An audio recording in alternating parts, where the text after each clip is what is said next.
دوسرا حصہ ہے فَإِنَّ مَعَ الْعُسْرِ يُسْرًا إِنَّ مَعَ الْعُسْرِ يُسْرًا، تو محبوب بے شک مشکل کے ساتھ آسانی ہوتی ہے، بے شک مشکل کے ساتھ آسانی ہوتی ہے۔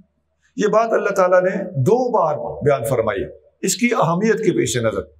یہ تصوف اور روحانیت والوں کا ایک بہت بڑا سبق ہے کہ مشکل کے ساتھ آسانی ہوتی ہے، گھٹن کے بعد کشادگی ہوتی ہے، امتحانات کے بعد کرم کے دروازے کھلتے ہیں، انقباض کے بعد انبساط نصیب ہوتا ہے۔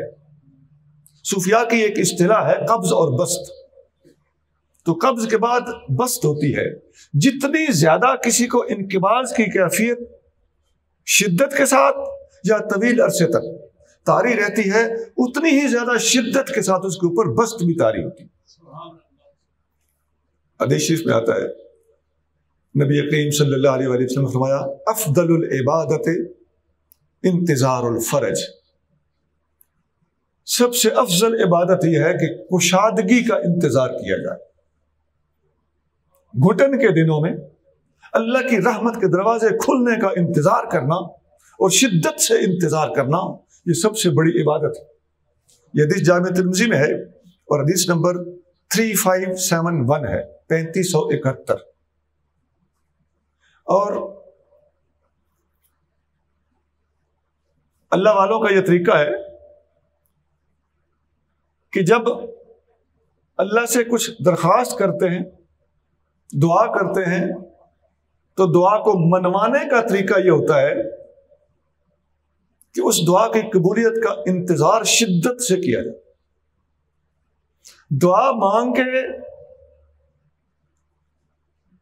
پھر اس دعا کے معاملے میں فراموشی اختیار کر لینا، یہ بھی کسی کسی کا سٹائل ہوتا ہے، لیکن اگر فوری طور پہ منوانا چاہتے ہیں تو پھر اللہ والے شدت کے ساتھ اس کا انتظار کرتے ہیں۔ دیکھیے نبی کریم صلی اللہ علیہ وسلم نے اگرچہ دعا نہیں فرمائی تھی، صرف دل میں بات تھی، لیکن قبولیت کا انتظار شدت سے تھا۔ قد نرى تقلب وجهك في السماء میں یہی راز پوشیدہ ہے۔ بار بار آسمان کی طرف دیکھنا بھلا کیوں تھا؟ قبولیت کا جو انتظار تھا اس میں شدت تھی۔ مجھے میرے استاد فرمایا کرتے تھے حافظ مختار احمد رحمۃ اللہ علیہ کہ دعا مانگو نا تو پھر اس کے بعد تڑپا کرو کہ میں نے عرض کیا ہے ابھی تک جواب کیوں نہیں آیا۔ دیکھنا اللہ تعالیٰ جل شانہ کرم کے دروازے کھولے۔ سنا ہماری دعائیں جو قبول نہیں ہوتی نا، اس کی وجہ یہی ہوتی ہے کہ ہم ڈھیلے طریقے سے دعائیں مانگتے ہیں۔ اللہ کے محبوب صلی اللہ علیہ وآلہ وسلم آتے ہیں کہ ان اللہ لا يقبل الدعاء بقلب غافل لاہن، اللہ تعالیٰ ایسی دعا قبول نہیں کرتا جو غافل دل کے ساتھ اور ڈھیلے دل کے ساتھ مانگی گئی ہو۔ جزم کے ساتھ مانگو، یقین کے ساتھ مانگو، وثوق کے ساتھ مانگو، ڈٹ کے مانگو۔ چاہے تو کر دیں چاہے تو نہ کریں، آپ کی مرضی نہیں، یہ دعا مانگنے کا اچھا طریقہ نہیں ہے۔ دعا ڈٹ کے مانگی جائے اور قبولیت کا انتظار کیا جائے۔ تو ہر مشکل کے ساتھ آسانی ہے۔ ایک حدیث میں آتا ہے، بخاری اور مسلم میں حدیث ہے، بخاری میں حدیث نمبر 6487 اور مسلم میں 7130 ہے۔ نبی کریم صلی اللہ علیہ وسلم نے فرمایا حجبت النار بالشہوات وحجبت الجنت بالمکارہ، دوزخ کو چھپا دیا گیا ہے شہوتوں کے پیچھے، عیش و عشرت کے پیچھے، اور جنت کو چھپا دیا گیا ہے مشکلات کے پیچھے۔ تو جتنی دنیا میں عیش و عشرت ہے، حدیث میں آتا ہے المکسرون هم المقللون یوم القیامت، قیامت کے دن جو لوگ دنیا میں کثرت سے عیش و عشرت کرتے رہے ہوں گے، وہ قیامت کے دن اس کثرت کی وجہ سے ان کے اجر کے اندر سے استثناء کیا جائے کہ تم نے دنیا میں بہت عیش کر لی تھی۔ جو دنیا میں کثرت دیکھ چکا ہے اس کے لیے آخرت میں قلت ہے۔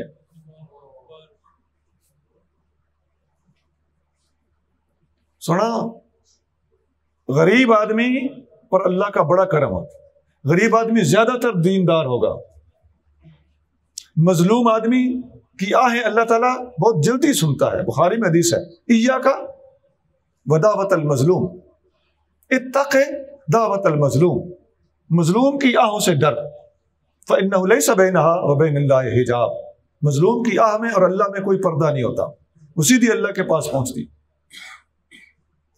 تو مشکل کے ساتھ آسانی ہوتی ہے، اور حدیث بتاتی ہے کہ جنت چھپی ہوئی ہی مشکلات کے پیچھے۔ تو دنیا میں جو مشکل دیکھا ہے، آخرت میں وہ آسانیاں دیکھے گا۔ یہ تو دنیا اور آخرت کا کمپیریزن اور موازنہ ہے، لیکن دنیا کے اندر بھی جو بندہ ایک دفعہ مشکل دیکھتا ہے تو اللہ کریم جل شانہ عام طور پر مشکلات کے بعد آسانیوں کے دروازے بھی کھولتا ہے۔ اور خاص طور سے صوفیاء کی بات کرتا ہوں کہ جس پر جتنی انقباض کی کیفیت طاری رہتی ہے، اتنی ہی زیادہ اس کے اوپر انبساط اور بسط کی اور کشاد کی کیفیت طاری رہتی ہے۔ اس کے اوپر صوفیاء کی تعلیمات کافی تفصیلی ہیں۔ حضرت داتا صاحب رحمۃ اللہ علیہ اپنی کتاب کشف المحجوب میں یہ پوری بحث کرتے ہیں کہ قبض بہتر ہوتی ہے یا بسط بہتر ہوتی ہے۔ قبض میں بھی اللہ کا کرم ہی ہو رہا ہوتا ہے، اور بسط میں بھی اللہ کا ہی کرم ہوتا ہے، صرف ظاہری طور پر قبض کی کیفیت میں فقیروں پر گھٹن طاری ہوتی ہے۔ میں آج کل کے صوفیاء کے حوالے سے یہ بات کر رہا ہوں۔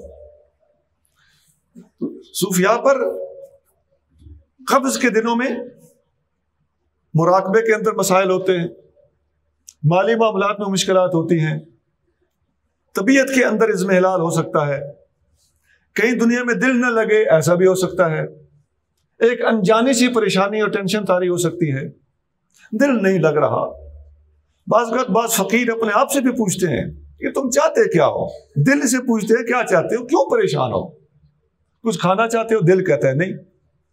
کسی دوست سے ملنا چاہتے ہو؟ پھر ٹھیک ہو جاؤ گے، دل کہتا ہے نہیں۔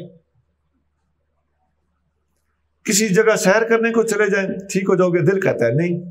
تو ایسی کیفیت کو قبض کی کیفیت کہا جاتا ہے۔